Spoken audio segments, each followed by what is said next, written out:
Praise the lord. దేవుని సమయాన్ని ప్రోగ్రామ్కి మీ అందరినీ ఆహ్వానిస్తున్నాం. ప్రార్థనతో మొదలు పెట్టుకుందాం. యేసయ్య గొప్ప దేవుడు, తండ్రి మహోన్నతుడు అయ్యా, ఇది నాన్న తిరిగి మేము రావడానికి ప్రోగ్రామ్ చేయడానికి మీరు ఇచ్చిన కృపను బట్టి నీకు స్తోత్రాలు. ప్రోగ్రామ్ అంతట్లో మీరు తోడుగా నడిపించమని అడుగుతూ యేసు నామములో ప్రార్థన అడిగి వేడుకుందాం మా పరమ తండ్రి, ఆమేన్. ఇప్పుడు మనం ఒక యాక్షన్ సాంగ్ చూసుకుందాం.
ఈ రోజు మనం బైబిల్లో ఉన్న 5వ న్యాయాధిపతి గురించి తెలుసుకుందాం. ఆయన ఎవరో కాదు, గిద్యోను. అయితే మొదటిగా మిద్యానీయులకు ఇశ్రాయేలీయులను 7 సంవత్సరాలు బందీగా దేవుడు అప్పగిస్తాడనమాట. ఎందుకంటే దేవుని దృష్టిలో ఇశ్రాయేలీయులు ఎంతో పాపం చేస్తారు కాబట్టి ఇశ్రాయేలీయులను మిద్యానీయులకి 7 years అప్పగిస్తారు. అయితే వీళ్ళు మరి ఎన్నో కష్టాలు పడతారనమాట. అక్కడ మరి వీళ్ళు పంటల్ని మొత్తం నాశనం చేశారు. వీళ్ళకున్న పశువుల్ని మొత్తం కూడా ఇంకా తీసుకువెళ్ళిపోయారు. వీళ్ళ దగ్గర ఏమీ లేకుండా ఒక కరువులో ఉన్నట్టుగా వీళ్ళ స్థితి అయిపోయింది అనమాట. అయితే అప్పుడు వీళ్ళు ఎంతో కష్టం పడినప్పుడు దేవునికి ప్రార్థన చేస్తారు. ప్రార్థన చేసినప్పుడు దేవుడు ఒక ప్రవక్తని ఇశ్రాయేలీయుల దగ్గరికి పంపిస్తారు. పంపించి ఏమని చెప్తారంటే, నేను మిమ్మల్ని ఎంతో అద్భుత కార్యాలు చేసి మీ పితరులను ఐగుప్తు నుంచి తీసుకొని వస్తే మీరు నా మాట వినకుండా పాపం చేశారు అని చెప్పేసి చెప్తారనమాట. అయితే ఇదంతా అయిపోయిన తర్వాత ఒక దినాన్న మస్తకి అనే ఒక వృక్షం కింద దూత వచ్చి ఉంటది. ఉన్నప్పుడు అదే ఆ ప్రాంతం దగ్గర యోవాషు కుమారుడైన గిద్యోను చాటున, అంటే మిద్యానీయులకి కనిపించకుండా ఒక చాటున గోధుమలు కొడుతూ ఉంటాడు అనమాట. కొడుతున్నప్పుడు దూత ఏమని పిలుస్తుంది అంటే, పరాక్రమం గల బలాజ్యుడా, దేవుడు నీకు తోడై ఉన్నాడు అని చెప్పేసి గిద్యోనుతో అంటది అనమాట. అయితే గిద్యోనేమో, మరి దేవుడు మాతో తోడుగా ఉంటే మాకెందుకు ఈ కష్టాలు, దేవుడు చేసిన అద్భుత కార్యాలన్నీ ఏమైపోయాయి అని చెప్పేసి అడిగినప్పుడు దేవుని దూత ఏమంటదంటే, ఇప్పుడు నీ ద్వారే ఇశ్రాయేలీయులని దేవుడు విడిపించబోతున్నాడు, నీ ద్వారే దేవుడు గొప్ప కార్యం చేయబోతున్నాడు, దేవుడు నీతో ఉన్నాడు అని చెప్పేసి అంటాడు అనమాట. అయితే గిద్యోనికి కొంచెం అవిశ్వాసంతో ఏమంటాడంటే, అయితే మీరు ఇక్కడ ఉండండి, నేను లోపలికి వెళ్ళి వస్తానని చెప్పేసి అంటాడు. అయితే అక్కడ ఉంటది దూత, లోపలికి వెళ్ళి మేక మాంసాన్ని తీసుకొని వస్తాడు. అలాగే ఒక రొట్టెను కూడా తీసుకొని వస్తాడు. తీసుకొని వచ్చి అక్కడ ఉన్న ఒక రాయి మీద పెట్టి దాని మీద నీళ్లు పోస్తాడు అనమాట. నీళ్లు పోసిన తర్వాత దేవుని దూత కర్రతో దాన్ని ముట్టుకోగానే ఆ బలి మొత్తం దహించేస్తుంది అనమాట. దహించేసినప్పుడు అప్పుడు తను తెలుసుకుంటాడు, అయితే నిజంగా వచ్చింది దేవుని దూతే అని తెలుసుకొని భయపడతారు అనమాట. ఎందుకంటే ఆ రోజుల్లో ఉండే నమ్మకం ఏంటంటే దేవుని దూతను చూస్తే చనిపోతారు అని ఒక నమ్మకం ఉండేది. కానీ దేవుడు ఏమంటాడంటే, నువ్వు చనిపోవు, నేను నీతో ఉన్నాను అని చెప్పేసి అంటాడు. అయితే ఇలా అయిపోయిన తర్వాత మరి గిద్యోను ఒక దినాన్న దేవుడితో ఏమంటాడంటే, నువ్వు నిజంగా ఇశ్రాయేలీయులను నా చేతి ద్వారా అంటే నా ద్వారా నువ్వు విజయాన్ని ఇప్పించబోతున్నట్లయితే నాకు ఒక సూచక క్రియ చెయ్యి అని చెప్పేసి దేవుడితో అంటాడు. అదేంటంటే గొర్రెబొచ్చు ఉంది కదా, గొర్రెబొచ్చుని ఒక ప్రాంతంలో పెడతాడు. పెట్టినప్పుడు పొలం దగ్గర ఒక ప్రాంతంలో పెడతాడు అనమాట. పెట్టినప్పుడు ఆ గొర్రెబొచ్చు మీద మంచు పడాలి, మిగతాదంతా డ్రైగా ఉండాలి అని చెప్పేసి దేవుణ్ణి చేయమని అడుగుతాడు. అయితే మరి తిని పొద్దున్న లేచి చూసినప్పుడు ఆ గొర్రెబొచ్చు ఒకటి తడిగా ఉంటది. ఎంత తడిగా ఉంటది అంటే దాన్ని పిండినప్పుడు ఒక గిన్నె నిండా నీళ్ళు వస్తాయి అనమాట. అంతా మంచుతో నిండిపోయి ఉంటది, కానీ మొత్తం నేల మొత్తం చాలా డ్రైగా ఉంటది. అయితే అయినప్పటికీ గిద్యోనికి నమ్మకం కుదరకుండా గిద్యోను నువ్వు నా పట్ల జాలి చూపించి ఇంకొకసారి సూచన క్రియ చెయ్యి అని చెప్పేసి అడుగుతాడు అనమాట. అదేంటంటే ఈసారి ఆ గొర్రెబొచ్చు డ్రైగా ఉండాలి, మిగతా ఏరియా మొత్తం మంచుతో నిండి ఉండాలి అని చెప్పేసి అడుగుతాడు. అప్పుడు పొద్దున్న లేచి చూసేసరికి అటు రీతిగానే జరుగుతుంది. అప్పుడు తను నమ్ముతాడు అనమాట. నమ్మిన తర్వాత మరి మిద్యానీయులు అమలేకీయులు ఒక వ్యాలీ దగ్గరికి వచ్చి అక్కడ క్యాంప్ వేసుకుని ఉంటారు. ఉన్న తర్వాత మరి గిద్యోనుకి దేవుడు ఆత్మ గిద్యోను దగ్గరికి వచ్చినప్పుడు గిద్యోను బోర ఊదినప్పుడు తన కుటుంబం మొత్తం గిద్యోను వెంబడిస్తుంది అనమాట. వెంబడించిన తర్వాత అక్కడ ఉన్న మరి ఇశ్రాయేలు జనాంగం మొత్తానికి వార్తను పంపిస్తాడు అనమాట. ఇలా మనం యుద్ధానికి వెళ్దాం అన్నట్టు ఒక వార్తను పంపించినప్పుడు అక్కడ ఉన్న జనాంగం మొత్తం కూడా గిద్యోనును వెంబడించడానికి వస్తారు. వచ్చిన తర్వాత దేవుడు ఏమంటారంటే ఎంతమంది వస్తారంటే 32,000 మెంబర్స్ వస్తారనమాట. వీళ్ళు చాలా ఎక్కువ మంది. ఒకవేళ మీకు ఇప్పుడు విజయం వచ్చిందంటే మీరు ఈ జనం వల్ల వచ్చింది, మా వల్ల వచ్చిందని మీరు అనుకుంటారు, కానీ నేను చేసే కార్యం వల్ల మీకు విజయం వస్తుంది కాబట్టి ఇంతమంది అక్కర్లేదు అని చెప్పేసి అంటాడు. అయితే అనిన తర్వాత ఎవరికైతే భయంగా ఉందో వాళ్ళందరినీ ఇంటికి వెళ్ళిపోమని చెప్పేసి గిద్యోన్తో అనగా గిద్యోన్ అదే మాట వచ్చే జనాంగంతో చెప్పగా 22,000 మెంబర్స్ వెళ్ళిపోతారు అనమాట. అంటే ఇంకా అక్కడ 10,000 మెంబర్స్ ఉంటారు.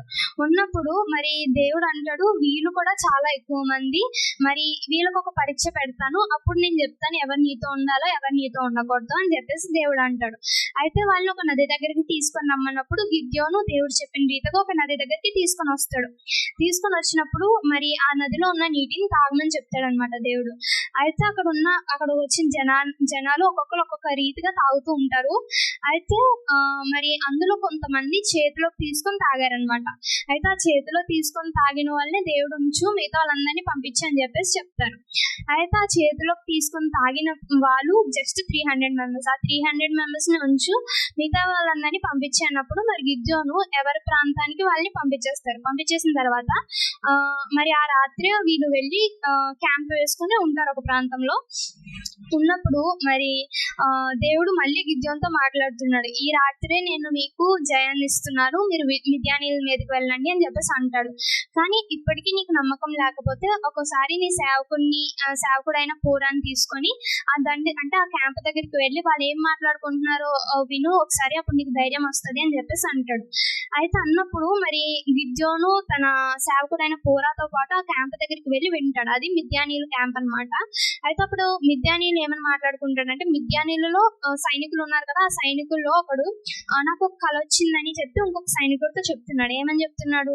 ఆ కళ ఏంటంటే ఒక రొట్టె మిద్యానీయుల క్యాంప్ లోపలికి వచ్చి ఆ క్యాంప్ ని ఒక కార్నర్ ని టచ్ అయినప్పుడు ఆ క్యాంప్ మొత్తం పడిపోద్ది అనమాట.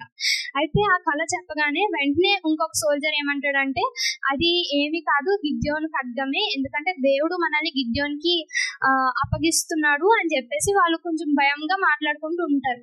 అయితే ఈ వార్త వినగానే గిద్యోను ఎంతో సంతోషంతో, అంటే దేవుడు ఖచ్చితంగా మనకి విజయాన్ని ఇస్తున్నాడని చెప్పి నమ్మి తన క్యాంప్ దగ్గరికి తిరిగి వెళ్తాడు. తిరిగి వెళ్ళిన తర్వాత దేవుడు అంటాడు, మీరు 3 గ్రూప్స్ కింద డివైడ్ అయ్యి మీరు మొత్తం క్యాంప్ ని మొత్తం సరౌండ్ చేసి ఉండండి అని చెప్పేసి అంటాడు అనమాట. అటు రీతిగానే వీళ్ళు 3 గ్రూప్స్ కింద డివైడ్ అవుతారు.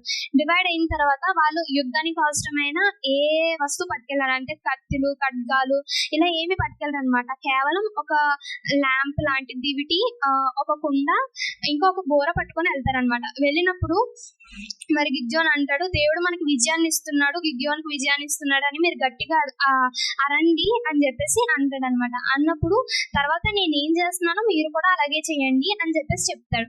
అయితే తను మరి వీళ్ళంతా వచ్చి అప్పుడు సరౌండ్ చేస్తారు. ఆ క్యాంప్ చుట్టూ సరౌండ్ చేసిన తర్వాత గిద్యోను ఏం చేస్తాడంటే ఆ బోరు ఊది ఈ కుండ ఉంది కదా, ఖాళీ కుండ పగల కొట్టేస్తాడు. అంటే కింద పడేసినప్పుడు అది పగిలిపోయింది. అలాగే వీళ్ళందరూ కూడా సేమ్ బోరు ఊది ఆ కుండల్ని పగల కొడతారు అనమాట. పగలగొట్టినప్పుడు ఈ మిద్యానీయులకి ఎంతో టెన్షన్ వస్తుంది. అంటే చాలా పెద్ద సైన్యం వస్తున్నట్టు వాళ్ళకి అనిపిస్తుంది అనమాట. అనిపించినప్పుడు వాళ్ళలో వాళ్ళే కొట్టేసుకుంటారు అనమాట. అంటే వాళ్ళలో వాళ్ళే చంపేసుకొని చాలా మంది పారిపోతారు అనమాట. అయితే అప్పుడు ఈ గిద్యోనేమో ఇంకా చాలా మంది మిగిలిపోయి ఉన్నారు కదా వాళ్ళ ఇళ్ళ దగ్గర, వాళ్ళకి వర్తమానం పంపిస్తారు. ఎవరైతే మిద్యానీయులు మీ దగ్గరకు వస్తున్నారో వాళ్ళని చంపేయండి అన్నప్పుడు మిగతా ఇశ్రాయేలీలందరూ చంపేస్తారు అనమాట మిగతా వాళ్ళందరినీ. ఇటు రీతిగా మరి దేవుడు గిద్యోను ద్వారా ఇశ్రాయేలీలకి గొప్ప విజయాన్ని ఇచ్చాడు. ఇప్పుడు నేను స్టోరీ చెప్పాను కదా, దాని నుంచి కొన్ని క్వశ్చన్స్ అడుగుతాను, మీరు ఆన్సర్స్ చెప్పండి. ఫస్ట్ క్వశ్చన్ ఏంటంటే, గిద్యోను ఎన్నవ న్యాయాధిపతి? 5. Right answer. మరి ఏ దేశానికి ఇశ్రాయేలీలను దేవుడు అప్పగించాడు? ఏ దేశానికి ఇశ్రాయేలీలను దేవుడు అప్పగించాడు? మిద్యాను దేశానికి. Right answer. ఏ వృక్షము కింద దూత గిద్యోనుతో మాట్లాడింది?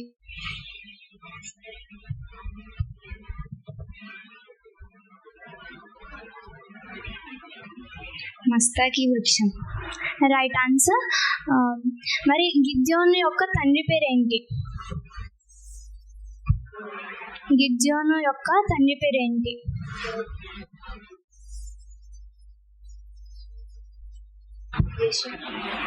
గిద్యోను యొక్క తండ్రి పేరు యోవాషు. మరి దేవుడు దూత తనతో మాట్లాడిన తర్వాత ఒక సిచ్యువేషన్ జరుగుతుంది అక్కడ. ఆ సిచ్యువేషన్ ఏంటో చెప్పండి.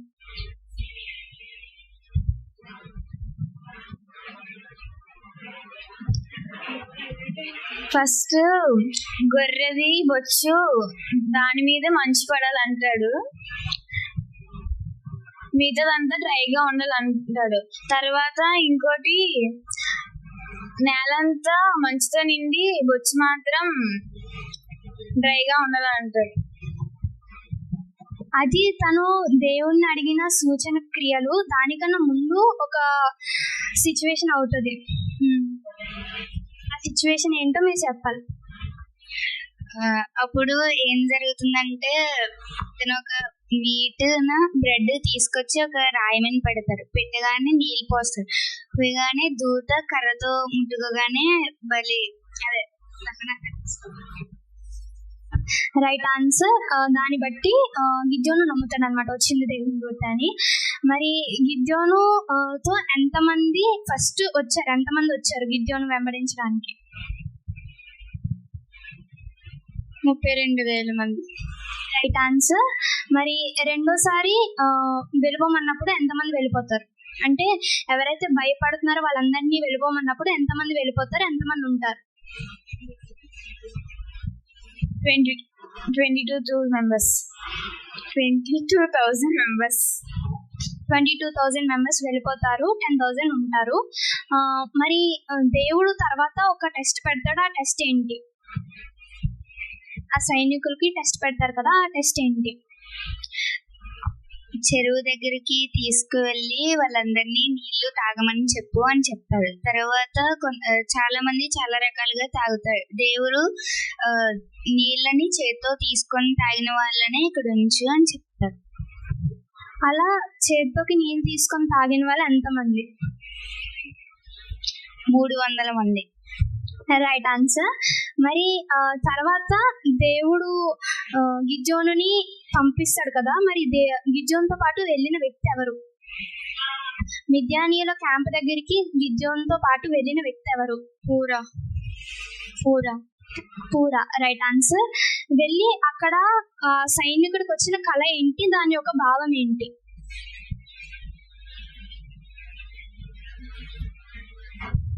ఆ సైనికుడికి ఒక రొట్టె ఆ మిద్యానీయుల టెంట్ లోపలికి వచ్చినప్పుడు అది పడిపోతుంది అనమాట. అయితే దాని యొక్క భావం ఏంటంటే అది కేవలం గిద్యోను యొక్క ఖడ్గము, దేవుడు మన మిద్యానీయులందరినీ గిద్యోనికి అప్పగిస్తున్నాడు అని చెప్పేసి దాని యొక్క భావం ఇంకొక సైనికుడు చెప్తాడు. ఈ స్టోరీ ద్వారా మీకు ఏమర్థమైందో చెప్పండి. ఫస్ట్ కావ్య. దేవుని పట్ల మనం ఒక గొప్ప ప్రణాళికతో కలిగి ఉండాలి. దేవుడు ఆలస్యం చేసినా మనకి గొప్ప విజయాన్ని ఇస్తాడు. నీకు లల్లి? గిద్యోని వలె విశ్వాసముగా నమ్మకముగా ఉండాలి దేవుడి మీద. నీకు నిగిత? దేవుడు చెప్పిన ప్రతి పనికి కూడా గిద్యోని వలె ప్రతి పనిని కూడా జాగ్రత్తగా చెయ్యాలి. దేవుని చెప్పిన ప్రతి ప్రణాళికని కూడా ఆలకించాలి.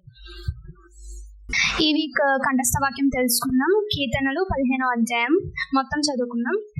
యెహోవా, నీ గుడారంలో అతిథిగా ఉండదగిన వాడెవడు? నీ పరిశుద్ధ పర్వతము మీద నివసింపదగిన వాడెవడు? యథార్థమైన ప్రవక్తన కలిగి నీతిని అనుసరించుచు హృదయపూర్వకంగా నిజము పలుకువాడే. అట్టివాడు నాలుకతో కొండములాడడు, తన చెలుకానికి కీడు చేయడు, తన పొరుగువాని మీద నింద మోపడు. అతని దృష్టికి నీచుడు అసహ్యుడు. అతడు యెహోవా యందు భయభక్తులు గల వారిని సన్మానించును. అతడు ప్రమాణము చేయగా నష్టము కలిగినను మాట తప్పడు. తన ద్రవ్యము వడ్డీకియడు. నిరపరాధిని చెరుపుటకై లంచము పుచ్చుకొనడు. ఈ ప్రకారము చేయువాడు ఎన్నడూను కదల్చబడుడు. దేవుడి వాక్యం దీవించుగాక. నెక్స్ట్ వీక్ మిమ్మల్ని ఇది అడుగుతాను. ప్రార్థనతో ముగించుకుందాం. యేసయ్య గొప్ప దేవుడు, తని మహోన్నతుడివయ్య, ఈరోజు ప్రోగ్రామ్ అంతట్లో మీరు మాతో తోడుగా నడిపించినందుకు నీకు స్తోత్రాలు. అయ్యా, మేము ఎక్కువ నీళ్ళు ఎదగడానికి, అనేకులకి మాదిరిగా ఉండడానికి మీరు సహాయం చేయండి. అయ్యా, నీ మాట వినడానికి, దాన్ని బట్టి మేము నడుచుకోవడానికి కూడా మీరు సహాయం చేయమని అడుగుతూ, అయ్యా మీరు మా పట్ల గొప్ప కార్యాలు చేయమని అడుగుతూ యేసు నామములో ప్రార్థన అడిగి వేడుకుంటున్నాం మా పరమ తండ్రి. ఆమెన్. Praise the lord.